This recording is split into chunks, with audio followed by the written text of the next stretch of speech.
Não se esqueça de dar o like. Minha mãe se recusa a devolver meu filho de 9 meses. Para resumir, ela se ofereceu para cuidar dele por alguns dias enquanto eu estava organizando uma mudança entre estados. A mudança aconteceu mais cedo do que o esperado, e tudo virou um caos. Tem sido um pesadelo desde a minha gravidez, mas eu divago. Atualmente, não estou na Flórida, estou no Texas resolvendo as coisas. Meu marido está na Flórida, então pedi a ele para pegar nosso filho na casa da minha mãe, por mais de uma razão, sendo uma delas que minha mãe é narcisista e estava tendo comportamentos realmente preocupantes. Ela então se recusou a entregá-lo ao meu marido, dizendo coisas como: vocês estão cometendo um erro, não o tirem de mim, vocês são pais horríveis. Eu não quero que meu filho fique lá.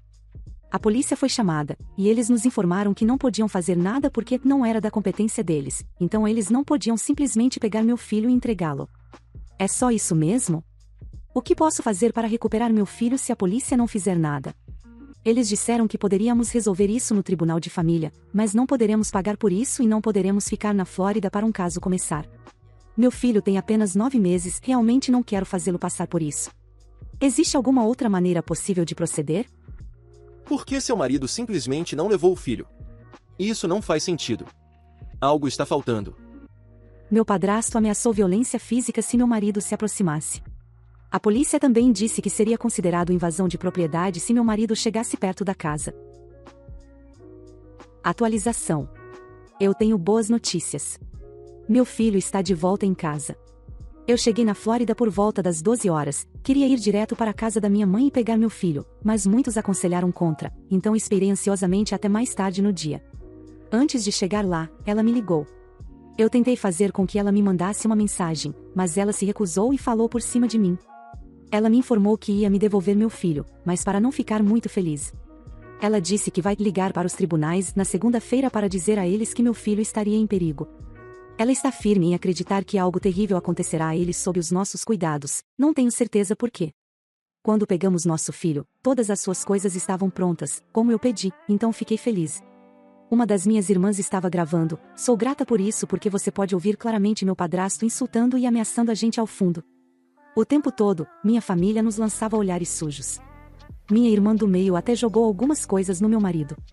Saímos rapidamente depois disso, poucas palavras trocadas. Minha família logo me mandou mensagens tentando me fazer sentir mal por fazer minha mãe chorar. Eles certamente não estavam preocupados quando eu estava chorando porque meu filho estava praticamente sendo mantido como refém. Estou tentando me preparar para uma possível visita do Serviço de Proteção à Criança. Todas as coisas estão guardadas em caixas, então não tenho certeza se está tudo bem ou como isso vai funcionar. Até o momento em que chegamos em casa, era tarde demais para ligar para o escritório do xerife, então vou ligar de manhã para solicitar uma ordem de restrição contra minha mãe e padrasto. Meu marido também quer processá-los por essencialmente sequestrar nosso filho, mas ainda estamos lidando com tudo mais. Gostaria de agradecer a todos que me deram conselhos sobre como lidar com a situação, e todos os bons desejos foram muito apreciados. Isso realmente me ajudou a manter a cabeça no lugar. Algumas coisas que eu deveria ter mencionado em meu post original: somos pessoas de cor. Sinto que vocês entenderão o que quero dizer. Meus pais também não falam inglês muito bem. Minha mãe não tem nenhuma guarda do meu filho, e meu padrasto também não. Essas foram coisas comuns que foram mencionadas nos comentários, então eu só queria esclarecer. Ainda temos 6 dias na Flórida, muitas coisas podem acontecer nesse período. Minha mãe não tem nenhuma evidência para respaldar suas alegações, então não estou extremamente preocupada, apenas nervosa. Eu gostaria de entender o que a está levando a agir assim, mas conversar com ela é praticamente impossível. Atualização. Liberdade finalmente. Finalmente estou livre da regra tirânica da minha mãe e padrasto. É extremamente agridoce. Estou tão acostumada a depender da minha mãe para absolutamente tudo, pequeno ou grande. Não haverá mais gritos, não haverá mais agressões e arremessos, não haverá mais manipulação. Eu cortei o contato com o lado da família da minha mãe, todos eles são tão problemáticos. Consegui me reconectar com meu pai biológico, e Senhor, as histórias que ele está me contando. Ainda dou pulos com portas fechadas, buzinas de carros, passos e discussões, mas estou trabalhando nisso. Estou trabalhando duro, não só por mim, mas também pela minha nova família. Eles precisam de mim presente para eles, e é isso que farei. Sou melhor do que o trauma que minha mãe me infligiu, e trabalharei o dobro para nunca deixar meu filho passar pelo que eu passei. Posso dizer com confiança um pouco instável que estou livre. Minha namorada, 30, diz que preciso me livrar das coisas da minha falecida esposa ou ela vai embora. Eu casei pela primeira vez aos 18 anos com a minha namorada desde os 15. Desfrutamos de 6 anos de casamento juntos antes que ela morresse em um acidente de moto, me deixando quebrado e gravemente deprimido por anos. Há pouco mais de um ano, 4 anos após a morte de minha esposa, conheci minha namorada atual em um evento de trabalho e nos demos muito bem. Tinha decidido que era hora de começar a procurar uma parceira séria novamente e que minha esposa gostaria que eu fosse feliz. Minha namorada atual e eu ficamos mais sérios com o tempo, e nos mudamos juntos há 2 semanas. Eu falei com ela extensivamente sobre minha falecida esposa e os problemas de saúde mental que isso trouxe para mim, e ela tem sido nada além de solidária e amorosa. Os problemas começaram depois que nos mudamos juntos. Eu tenho um pequeno baú que costumava ficar embaixo da minha cama e que tem algumas coisas que pertenciam à minha falecida esposa, juntamente com algumas fotos de nós dois. Durante o processo de mudança, minha namorada notou o baú e perguntou sobre isso, então expliquei o que era e mostrei o conteúdo. Eu não esperava que fosse um grande problema, mas desde que mostrei, as coisas nunca foram piores para nós. Ela me fez sentar naquela noite e explicou que, porque eu ainda tinha o baú e queria mantê-lo, isso indicava para ela que eu não tinha superado minha falecida esposa e que ela não acha que pode continuar o relacionamento a menos que eu me livre disso. Fiquei bastante chocado com isso e disse a ela que precisava de um tempo para pensar. Bem, já se passaram 2 semanas e ainda não sei o que fazer. Minha namorada atual e eu não tivemos grandes problemas até este ponto, e ela me pergunta diariamente quando pretendo me livrar disso e diz que não pode viver no mesmo espaço que o baú. Realmente não quero me livrar disso, mas também quero continuar meu relacionamento com ela. O que posso dizer para fazê-la entender? Ou estou sendo louco por manter essas coisas por anos? A atualização. Uau, eu realmente não esperava essa quantidade de feedback no post. Desculpe por não ter respondido a muitos comentários, foi um pouco avassalador acordar com milhares deles. Mas eu queria fornecer mais informações e uma atualização sobre como tudo aconteceu. Algumas pessoas estavam se perguntando com que frequência eu olho para o baú e falo sobre minha falecida esposa. Eu passo um tempo prolongado com o baú e seu conteúdo geralmente 2 vezes por ano, na data do nosso aniversário e na data da morte dela. Então, eu não estou constantemente abrindo e deixando por aí. Sinto que encontro mais conforto apenas sabendo que está por perto, estranhamente, é por isso que eu queria mantê-lo em casa. A maioria das conversas sobre meu casamento anterior foi provocada pela minha namorada, não por mim. Posso falar sobre isso bastante abertamente quando questionado sobre minha falecida esposa, mas raramente a menciono em uma conversa por conta própria. Ela costumava ser tudo o que eu falava, e isso era irritante e desconfortável para as pessoas na minha vida. Olhando para trás em muitas de nossas conversas, minha namorada frequentemente fazia perguntas tentando avaliar se eu ainda estava de luto ou se estava feliz novamente. Agora, com o incidente do baú, isso faz sentido para mim que isso foi uma insegurança não expressa por um tempo. Na época, eu suponho que apenas pensava que ela estava perguntando se eu ainda estava deprimido, mas agora vejo que ela estava tentando perguntar se eu ainda estava superando minha falecida esposa. Quando minha namorada me pediu para me livrar do baú, ela realmente queria dizer se livrar dele. Eu não entrei em muitos detalhes sobre a conversa que tivemos quando ela me fez sentar, mas eu propus mantê-lo mais escondido, não no nosso quarto, ou na casa de outra pessoa, e ela continuou dizendo que eu ainda estava me agarrando e que não estava pronto para um relacionamento aos olhos dela, e mantê-lo em outro lugar não mudava isso. Definitivamente, não vou me livrar do baú, e com isso, quero dizer me desfazer dele, e ele está trancado no meu carro nos últimos dias enquanto estou lidando com isso. Recebi alguns conselhos muito bons de vocês e tentei ter uma conversa aberta e honesta com ela hoje, perguntando por que o baú era tão significativo a ponto de me dar um ultimato, e por que ela sentia que eu tinha que me livrar dele para continuar crescendo nosso relacionamento. Ela disse que durante todo o relacionamento que tivemos, sempre sentiu que precisava corresponder aos padrões da minha falecida esposa, ou ser ainda melhor para que eu ficasse com ela, e que eu ainda ter o baú foi a confirmação de que ela sempre será inferior. Se eu me livrasse do baú, seria a confirmação de que eu estava pronto para dar meu coração inteiro a ela. Isso partiu meu coração, sinceramente, e eu não podia acreditar que ela nunca me contou que estava se sentindo assim e que eu não percebi. Também me deixou confuso porque tenho tentado mostrar a ela da melhor maneira possível que posso dar a ela meu coração de outras formas. Por que preciso me livrar dessas preciosas lembranças para fazer isso? Eu disse que o relacionamento com minha falecida esposa e meu relacionamento com ela são totalmente independentes um do outro, e que estava focado em construir confiança e amor com ela, não tentando substituir minha falecida esposa ou compará-la de forma alguma. Eu disse a ela que não poderia me desfazer do baú porque significa muito para mim sentimentalmente, mas que não o estava mantendo para me agarrar ou me apegar à minha falecida esposa, apenas sentia que era uma parte importante da minha história e queria honrar a memória dela. Algumas das bugigangas no baú eram de quando tínhamos 16 anos, indo para bailes de escola e aprendendo a dirigir juntos. Eu não poderia simplesmente jogar isso fora. Eu a tranquilizei que a amava exatamente como ela era, não pela posição que ela ocupava na minha vida ou quão parecida ela era com minha falecida esposa. Eu disse a ela que podia nos ver construindo uma vida juntos e que estava focado no nosso futuro, não no meu passado. Eu disse a ela que não há absolutamente nenhuma competição e que, embora eu estivesse magoado com o ultimato, estava pronto para superar isso e mover o baú para um lugar de armazenamento em outro lugar. Não foi o suficiente para ela. Não sei mais o que precisava dizer ou fazer para comunicar meu amor e dedicação, mas ela estava decidida que eu me livrasse do baú ou ela iria embora. Eu disse a ela uma última vez que não havia a menor chance de eu me livrar dele. Silêncio total, depois ela pega uma sacola com suas coisas, entra no carro e vai embora, me ignorando quando perguntei o que estava acontecendo. Depois de ligar para ela várias vezes por algumas horas, descobri que ela está ficando com uma amiga, a quem ela ligou no carro, acho que originalmente só saiu sem saber para onde estava indo, e fazendo arranjos para se mudar na próxima semana. Ainda estou chocado, mas principalmente me sinto confuso e vazio. Talvez eu realmente não estivesse pronto para um relacionamento. Talvez ela seja apenas louca. Talvez um pouco dos dois. Essa é a atualização completa. Foi meio como muitos dos comentários previram, mas me sinto absolutamente péssimo. Vou pedir comida para a viagem e jogar videogame o fim de semana todo para tentar me reerguer. Brindo a solidão, eu acho.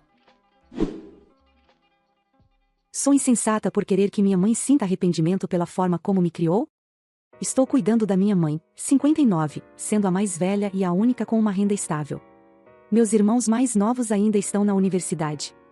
Meu pai morreu quando eu tinha 6 anos, e minha mãe nunca se casou novamente, trabalhando duro para sustentar todos os filhos. Ela se aposentou e quer passar seus anos restantes com amigos e família. Ela mora comigo. Minha relação com minha mãe é tênue. Ela me criou para ser forte e foi muito rígida comigo. Deixe-me começar dizendo que nunca a culparei por trabalhar tão duro quanto trabalhou, porque reconheci que seu trabalho era para sustentar a todos, e era sua maneira de mostrar amor, garantindo que todos tivessem suas necessidades básicas atendidas. Entendo isso ainda mais agora que sou uma adulta trabalhadora também. Agora que ela não está mais trabalhando, ela finalmente pode estar presente em nossas vidas. Ela está tentando ser presente desta vez, tirando muitas fotos e vídeos. Eu sei que isso é ela tentando compensar o tempo perdido, mas ao mesmo tempo, sinto ciúmes ao ver meus irmãos recebendo um tratamento mais gentil e mais amor do que a indiferença que recebi. Eu nem sequer recebi parabéns verbais por todas as minhas conquistas. Sem fotos, sem vídeos. E ainda assim, meus irmãos receberam tudo. Não é culpa deles, é apenas minha mãe tentando ser mãe e sendo terrível nisso. É uma coisa tão superficial para ficar com raiva, mas mesmo sabendo disso, ainda estou tão brava. Então, comecei a ser honesta sobre minhas emoções e experiências passadas em casa. Perguntei se ela disse para minha irmã que ela não valia nada quando minha irmã teve seus colapsos. Quando ela comprava presentes para meus irmãos.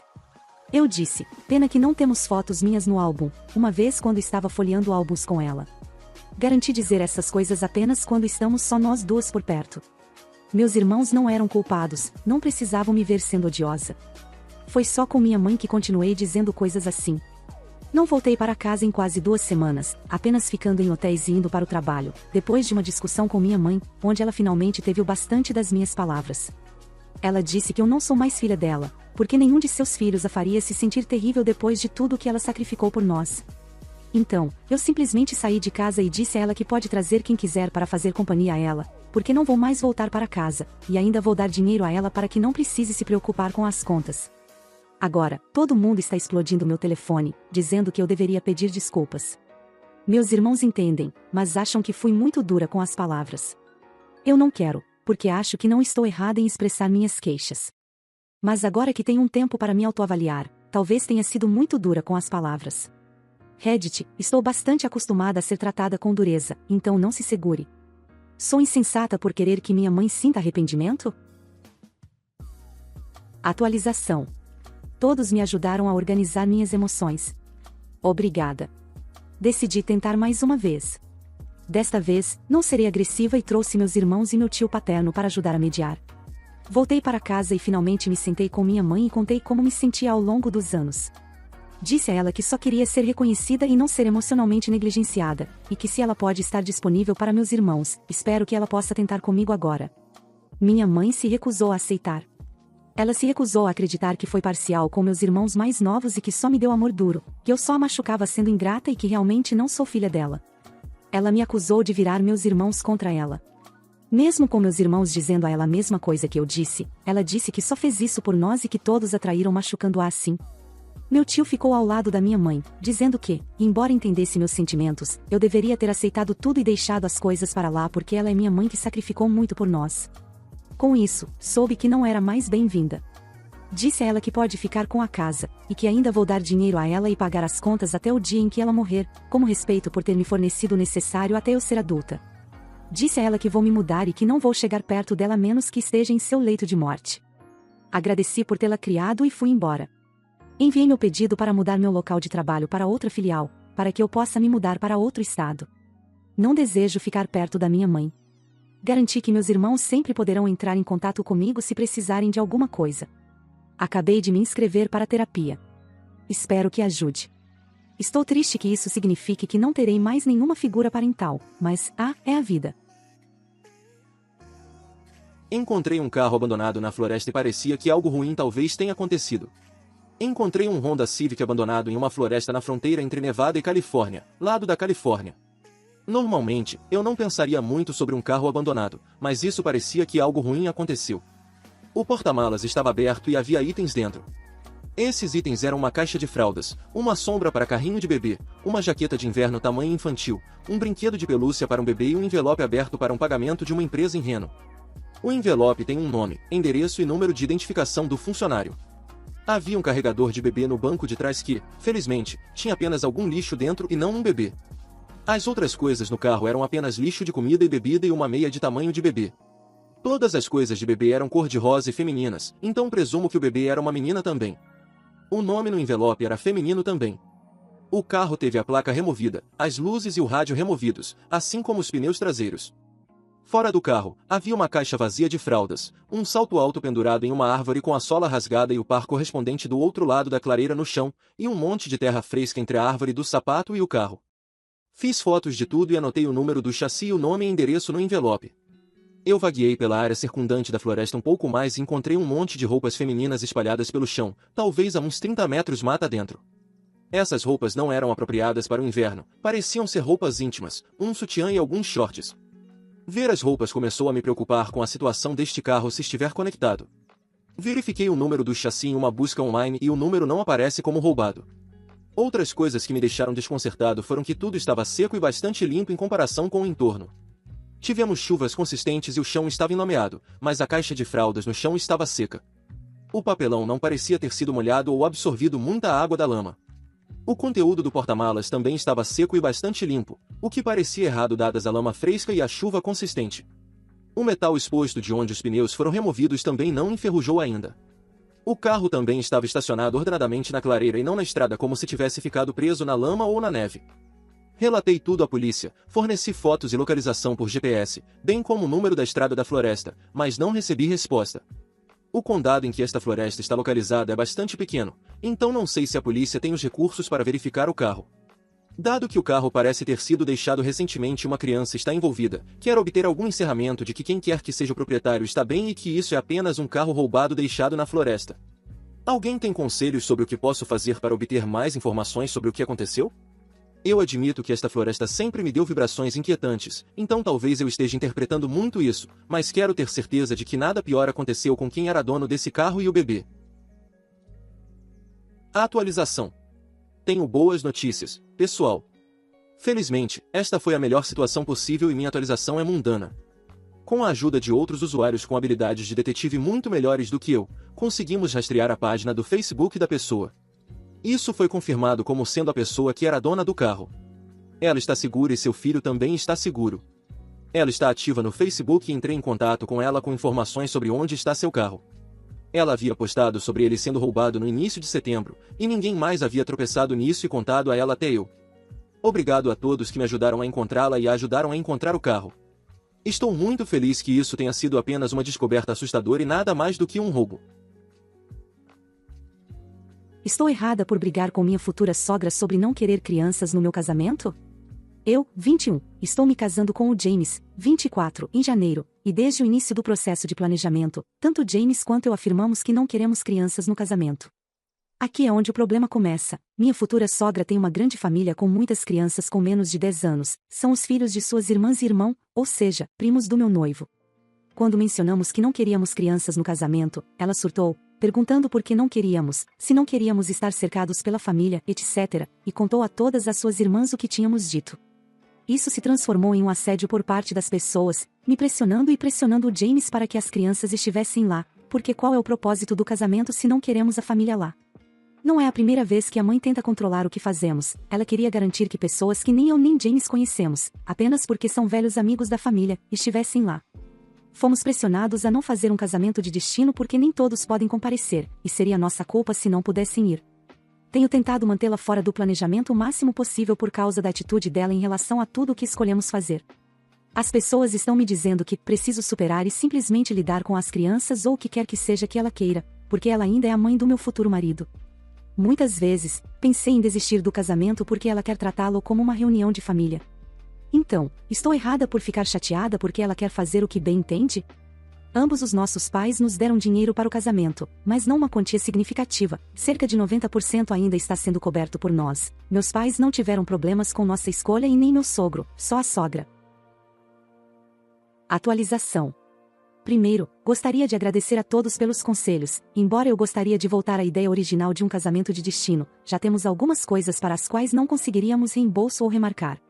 Quanto à minha futura sogra, James e eu conversamos sobre isso e lemos alguns comentários juntos, percebemos que ele precisava pôr um fim na mãe dele.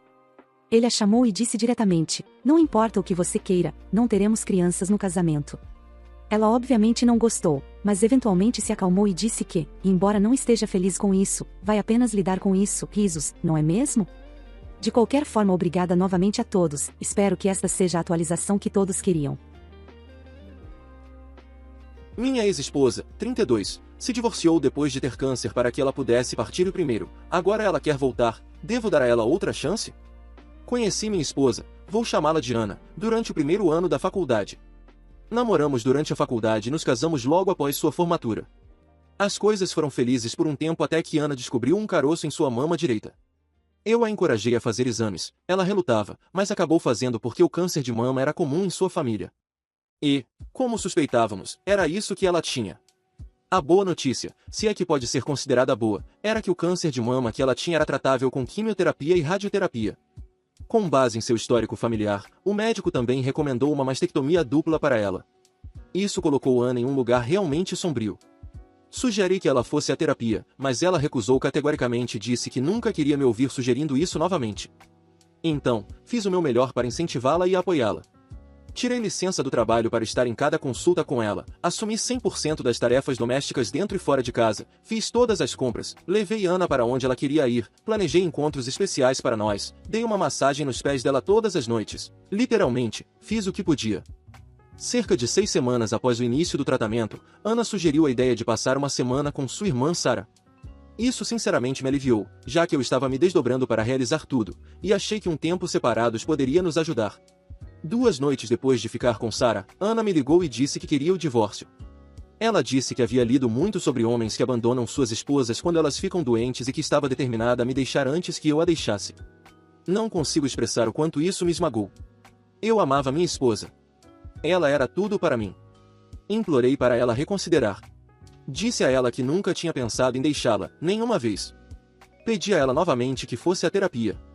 Ela recusou novamente. Pedi a ela para ir à terapia de casal comigo. Ela se recusou. Perguntei a ela o que eu poderia fazer para convencê-la de que eu queria ficar. Ela disse que não havia nada. Eu sou um homem, portanto, iria embora. Fim da história. Levou cerca de 1 ano por causa de onde moramos, obrigado, Covid, mas eventualmente tudo foi finalizado. Acabei vendendo a casa e dividindo o dinheiro entre mim e minha agora ex-esposa. Eu não queria mais ficar naquela cidade, então solicitei uma transferência no meu trabalho e acabei me mudando para uma cidade a cerca de 2 horas de distância. Nos últimos anos, tenho me concentrado mais em mim. Adotei um cachorro. Saí em alguns encontros, mas nada sério.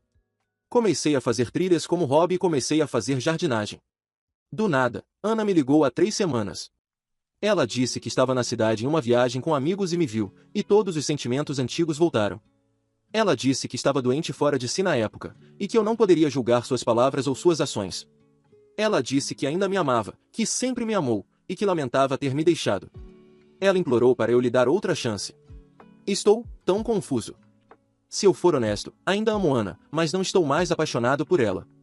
Ela quebrou meu coração. Fiquei arrasado quando ela terminou as coisas. Levei muito tempo para colocar a cabeça no lugar. Mas também sei que ela realmente estava em um lugar ruim por causa do câncer. Devo a ela e ao que tínhamos ouvi-la?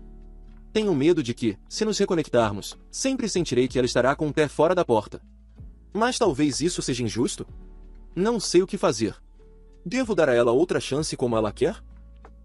Nunca recomendo que casais voltem a ficar juntos a menos que os problemas que os separaram estejam resolvidos. O câncer não foi o problema. Falta de comunicação, confiança e disposição para ceder foram, do lado dela. Ela tomou decisões unilaterais sem se importar com como isso afetava você. Ela recusou a terapia. Da forma como você está escrevendo isso, ainda é tudo sobre o que ela quer.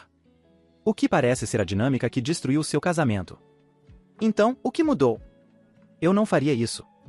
Mas se você quiser abrir a porta, precisa começar com uma terapia de casal brutalmente honesta, e a participação ativa e honesta dela é não negociável e um ponto de ruptura caso contrário. Faça a terapia para discutir e enterrar o passado e veja se namorar é uma possibilidade eventual.